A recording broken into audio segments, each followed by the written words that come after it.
out here in Montana. It's a little different from the city. I tell you what, you can come out here and you can play, and you can work in the same place. You have to enjoy nature and love the beauty of the land. Hello, I'm Wayne Hubbard, and today on the Urban American Outdoor Show, we're in Missoula, Montana. You guys asked me about the Forest Service, so you know what? I'm going to take you there. So I want you to sit back and relax. I'm Wayne Hubbard, and this is the Urban American Outdoor Show.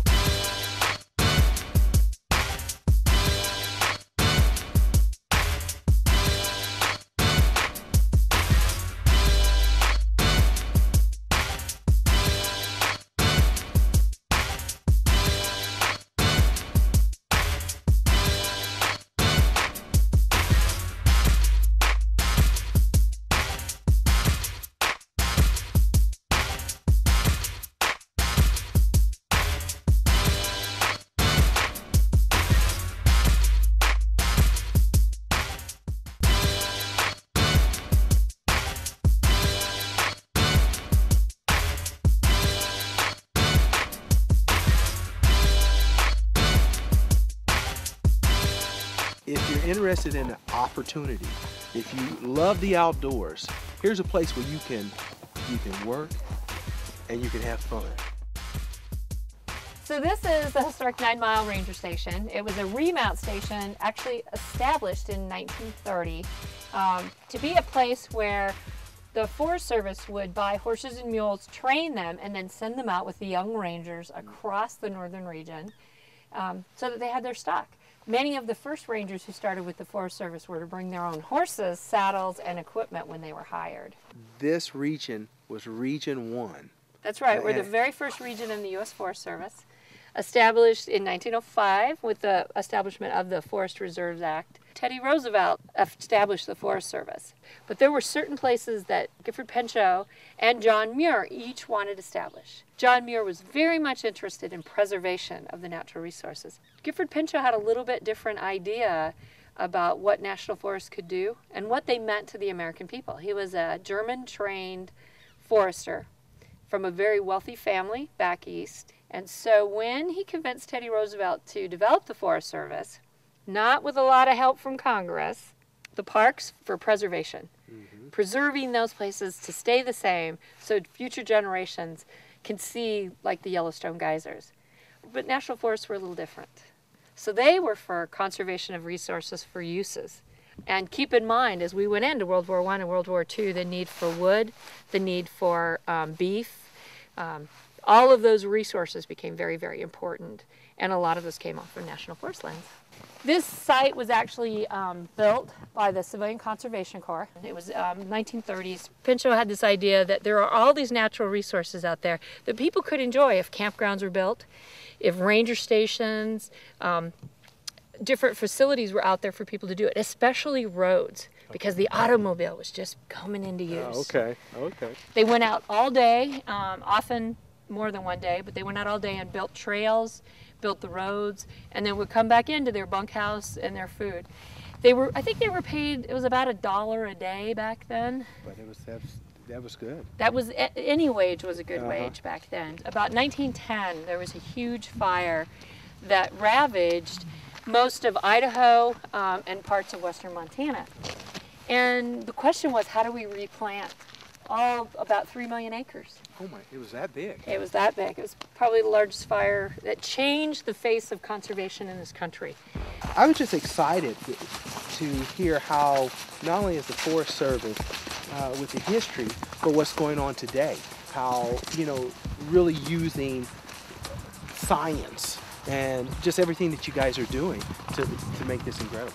So the Forest Service is very much a science-based organization. We have 3 parts to our organization. One are those national forests, the National Forest System. Another one happens to be research. We do our own research and development along with universities nationwide, looking at agriculture research, we look at forest sciences research, wildlife preservation and conservation. We also look at pest and insect disease, and that research gets used all around the world. So another part of our organization is state and private forestry, And state and private forestry also works internationally. So in countries like Peru, Brazil, Russia, we actually work with those countries to help develop tourism, their economic resources, and their agricultural resources. What's the mission? What's the goal? So, you know, we have a pretty simple mission, and that is to restore the health and diversity of the national forests and to keep them in a state where, quite frankly, they can provide long-term resources for the American people. I give a lot of credit to the visionaries who looked ahead and said, what could we do with these lands that have not yet been settled? And should they all become private lands? Should they all become mining and ranching? And don't get me wrong, these lands are still used for mining, ranches, at least grazing, but then looking at, so what would be the public gain from those as well? About 80% of the clean water in this country in major cities come off of national forests. That's amazing. There's 193 million acres of national forests in the United States. My goodness. My experience with everyone with the Forest Service has been, hey, this is awesome. And I, you know, it's amazing to see the passion that we have. And I was like, how'd you get that to work? I mean, because everyone has that same, we're working on something that's bigger than us that I've noticed and stuff. So I just wanted to ask a little bit about that. You know, every company, be it a government agency or a store, you know, has to struggle with problems every day, you know. You try to serve multiple customers, you try to meet their needs. The Forest Service is no different. But I think one of the things that makes us different is that mission, that dedication to that mission, that I know what I did for 30 years of my career has, you know, outlasts me, serves a greater good. And in addition to that, when you have a really bad day, and especially if you work at the Ranger District, you can always go, I think I'll go to the field today. And who could beat that office? There's been many a days that I felt that I should have paid the American people to come here. And folks, like always, we only do it one way. That's Urban American style. I'm in Montana, Missoula, having a great time. Stay tuned. We'll be right back.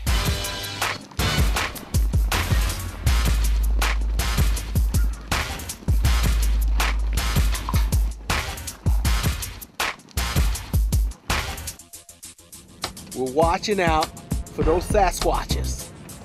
Because I always tell you, if you see me and a Sasquatch, help the Squatch. Because I'm a mauling.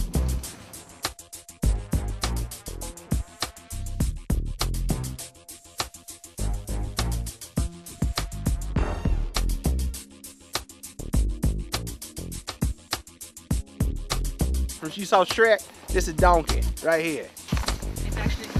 Yeah, that's okay. He got those big ears. You know, Donkey was a hybrid. Well, the 9 Mile facility houses a working ranger district. And so we have a recreation program, trails program. We have a timber shop. We have a full fire and fuels crew. 9 Mile is a little different than some of the other Forest Service facilities in that we also house the Northern Region Pack Train, which does backcountry work projects throughout the region. We also have a working ranch here, which is also pretty unique in the Forest Service. So a lot of the regional stock, Forest Service stock and mules that are used for recreation, trails, wilderness, range, law enforcement, come here in the winter, and we care for them here and feed them here. Another thing that makes 9 Mile kind of unique is that we have the 9 Mile Wildlands Training Center, where we teach traditional skills both to agency personnel and the public as well. I'm the forest supervisor, and basically I'm responsible for the programs and the things that happen on about 2 million acres of national forest system. And within the districts and our supervisor's office, there's just a myriad of different jobs and different things that people do for the Forest Service.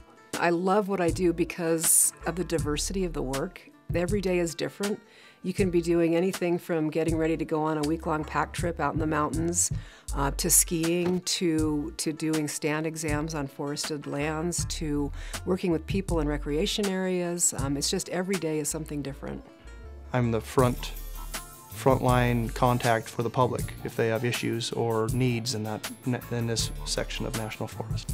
We still provide pack support for a lot of the neighboring forests in the Region 1 area. So what that means is we provide that expertise in the stock handling and the purchasing and the ability to go out in the backcountry and reach those areas that are very remote that may require technical packing in order to do it safely. What charges me to go to work every day is the fact that, I'm going in and helping manage something that everybody in the United States has free rein to, which is, you think about it, it's so unique. How many other countries have the ability to go in and you can go out on a piece of huge landscape like this without asking permission from anybody? And it's impressive. And I don't think people really put the context to that sometimes. Our job's important because there's so much wilderness area and backcountry, meaning that very primitive areas in this nation that is not accessible by vehicle, by gas, by airplane. And people recreate in these areas, in these wilderness areas, clearing trail, building bridges, puncheons. We're here to help support those districts that cannot do that or do not have stock programs, and to maintain a recreational opportunity for the folks all over the nation. My best experience packing ever to this point is on my old district in Lincoln, which is on the Helena National Forest. I was packing in a trail crew, and I was up on the Continental Divide. And it was a summer day, and it was just right then, I was just first starting out packing. And once I knew I got up there, I did it by myself. I was 19 years old. I had all the mules and horses and everything, and I said, this is what I'm gonna do for the rest of my life. It was awesome. It was just, it was awesome. Absolutely fantastic. Learn from the old people that have done it. I was fortunate enough to have mentors that have done this for years. And the first thing I did is go after them and ask them questions and get as much knowledge on packing as I possibly could.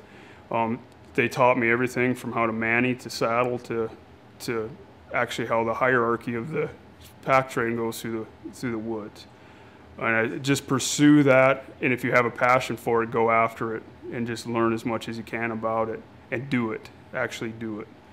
And the importance of doing this and keeping stock programs and the winter range programs here at 9 Mile and in the Forest Service is huge for seasonal employees and the public and the recreation.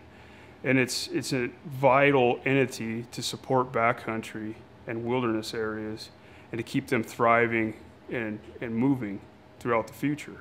The skills that we acquire and what we have acquired over the years are steadily declining, and it's a good way to get it out to the public and our youth and the children and even grown-ups. So many grown-ups don't know what even a mule is. And what we do, that's the message. That's the message I like to get out there, is keep people informed with the woods and in the backcountry and make sure that they don't lose that connectivity between recreation and what goes on in the work. People try to say that it's passed on, with family generations, which I don't totally think is correct. I think it's a learned thing. You have to learn it just like anything else. So the interest has got to be there, but a lot of the interest isn't there because the opportunity is not there. So, like in the Forest Service, they have some horsemanship as part of their safety training, and I'm just trying to further that. I'm trying to make it more in depth. If you really want to be a horseman, you have to get that involved. You have to get passionate about it, and that's what makes you pay attention to the small details. I don't want it to be just a horsemanship class that, it's all mechanics. You come in and we need to get you to, from A to Z. I want people to walk out and literally know what they're doing because they're feeling it, they're understanding it, being able to take that angle, I guess. Well, I did grow up in a very urban area, and I always really enjoyed being outdoors and floating down rivers and hiking and camping. And when I realized that I could actually live that and have a career doing that, it was really intriguing to me. It was a pretty big leap of faith moving away from the city, and I went by myself when I was 19 years old. And I drove myself up to Lake Tahoe and lived in a barracks with a bunch of other employees and fought fire for my first summer. And I can just say it was one of the most exciting, probably terrifying things that I ever did. But after that first season, I was hooked. I knew that that's what I wanted to do for the rest of my life. That I could again live out in the country, live in a rural area, experience all those things I loved to do when I was a kid, and now I take my vacations in big cities. It's in reverse. Right. I've been with the Forest Service over 15 years now, and I enjoy my job because I can get out in the outdoors, and the things I've been able to see throughout my career are incredible. I've seen herds of elk, I've seen incredible country, incredible mountains, high mountain lakes. I've seen, sheep just running full bore down rocky faces, that kind of thing. So I've been able to experience all that in the backcountry firsthand. It's also a really meaningful job because we are charged with doing conservation work on these public lands. I feel like I'm really contributing to that. And also, another great thing about it is that we get to interact with the public and also facilitate people going outside into the public lands and experiencing the lands that we have here in this country. We're so lucky to have. They can get out on the trails, they can go out fishing, they can go hunting, and I can help facilitate that as part of my job.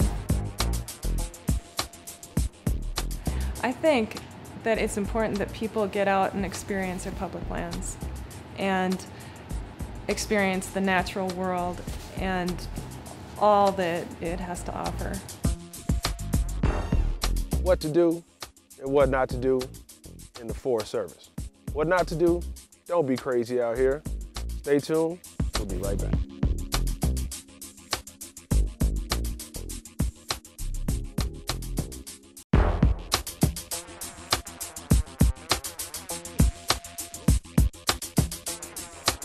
Look at him.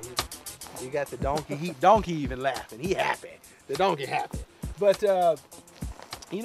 folks, what I'm really excited about is there's all these opportunities, and that's how I met Bob. We were talking about an opportunity that they had with the Forest Service, and so what's going on with that? Well, the Forest Service, like anything else outside, it's seasonal work. Mm-hmm. We have about 2,600 full-time employees that are year-round.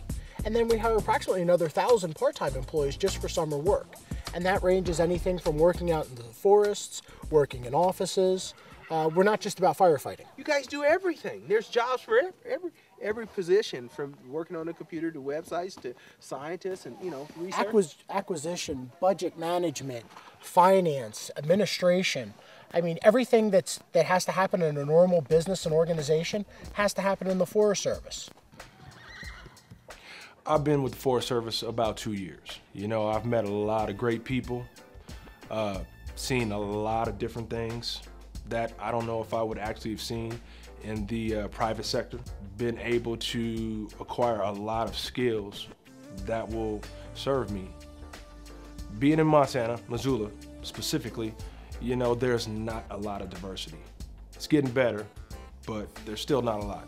And especially as it relates to the Forest Service, I think I bring a fresh, different perspective, from where I'm from to what we're doing here in the Forest Service. My biggest thing was say, hey, be open. Be open to try different things. That was my biggest thing. I don't know if I was very open to it until the opportunity was presented to me and put on my plate. And so I said, hey, you know what? Why not? It's something different. I'm gonna try it. Never done it before, and worked out great. Now, if there's some young lady or some young man that's interested in joining the Forest Service, what would you tell them? It would be a great decision. You'd have to be willing to come to some of these remote areas and you have to enjoy nature and love the beauty of the land. And once, you know, it was a big step for me at first too, because who would ever thought it, but it's been the best step that I've made, because where else could I see bears and elk and wolves and all those good things?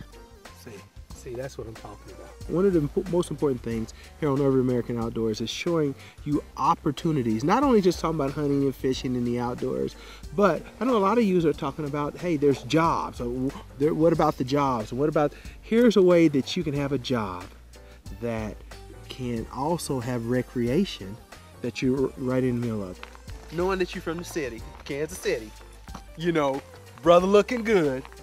You know, it's a little different from the city. I tell you what, it's slow motion, you know, slow pace, but wide open spaces, you know, beautiful, as you can see. And it's a situation where if you like to be outdoors, perfect place. I'd say, you know, really research us, you know. Look at Montana, look at Idaho, look at North Dakota. And if you enjoy the outdoors, hey, look at the activities and what you can do. Because you can come out here and you can play and you can work in the same place. You see this right here? GQ. Well, Bob, you know, enjoying being out here with you and being with the Forest Service like you are and dealing with civil rights, what's one of the hardest things with getting multicultural people involved in the forest? It's getting people to even know it's out here. You know, America has huge amounts of forest lands, and there's all kinds of opportunities to be able to come out, have good paying jobs, being able to work in these more rural communities, and be able to enjoy the forests. I mean, the Forest Service gives you a true opportunity to live, work, and play out in the natural environment. Man, that's exciting. I'm just excited to be working with you guys. The important thing for me is getting more people involved. So, you know, I tell you what, I'm enjoying this. We're going to keep on walking. Well, I hope you enjoyed the show. We had a great time bringing it to you. And like always, we do it only one way, Urban American style. And so until next time, I'm Wayne Hubbard. You guys have a great one out there.